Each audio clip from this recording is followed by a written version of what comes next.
আজকে আমরা দেখব কিভাবে খুব সহজেই বাসায় তৈরি করবেন বিয়েবাড়ির মতো মজাদার খাসির রেজালা। এই রেসিপিটা দেখতে যেমন রাজকীয়, খেতেও তেমনি অসাধারণ। চলুন দেরি না করে শুরু করা যাক। প্রথমেই একটি কড়াইতে আমরা নিয়ে নিচ্ছি আধা কাপ পরিমাণ তেল। তেল গরম হয়ে এলে এতে দিয়ে দিচ্ছি 1 কাপ কাটা পেঁয়াজ।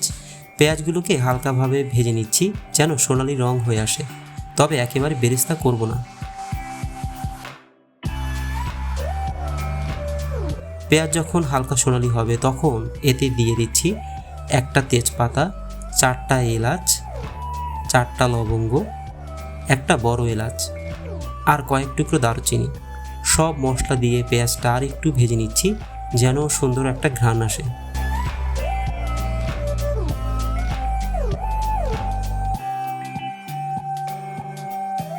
এবার পেঁয়াজে দিয়ে দিচ্ছি সামান্য পানি যাতে মশলাগুলো ভালোভাবে মিশে যায়। এরপর যোগ করছি 2 টেবিল চামচ আদা রসুন বাটা, আধা চা চামচ হলুদ গুঁড়া আর 2 চা চামচ মরিচ গুঁড়া। মশলাগুলোকে মিডিয়াম আঁচে ভালোভাবে কষিয়ে নিতে হবে।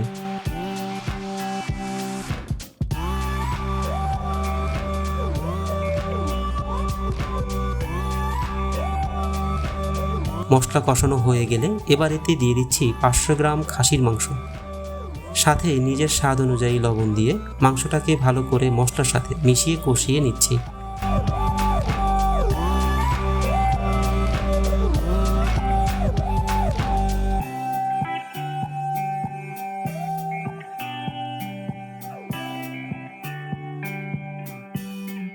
প্রায় 10 মিনিট কষানো হবে যাতে মাংসের কাঁচা গন্ধ চলে যায় আর মশলার স্বাদটা ঢুকে যায় মাংসের ভিতর পর্যন্ত।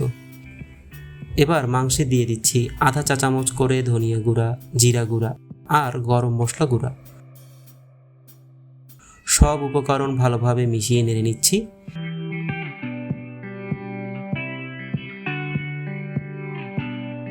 এরপর যোগ করছি 2 টেবিল চামচ টক দই, সাথে দিচ্ছি 2টা আলু বোখরা এবং 4টা কাঁচামরিচ।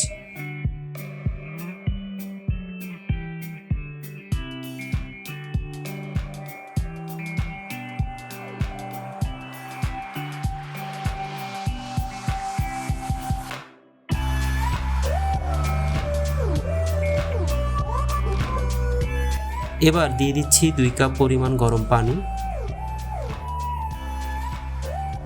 ঢেকে রাখবো 45 মিনিট।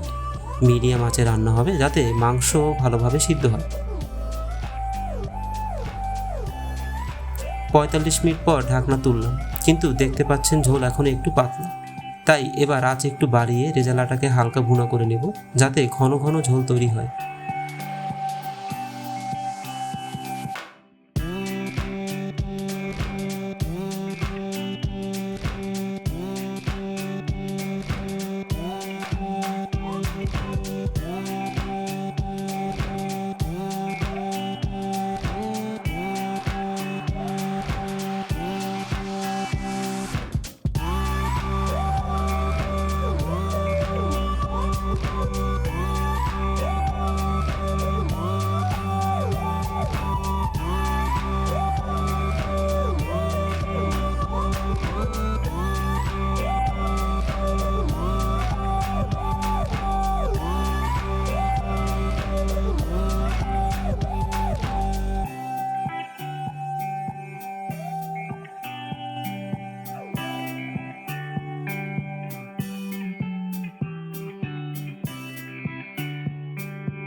এইভাবে খুব সহজেই আপনি তৈরি করতে পারেন বাসায় বিয়েবাড়ির মতো মজাদার খাসির রেজালা।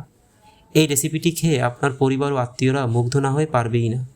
ভিডিওটি ভালো লাগলে অবশ্যই লাইক দিন, কমেন্ট করে জানান কেমন হলো।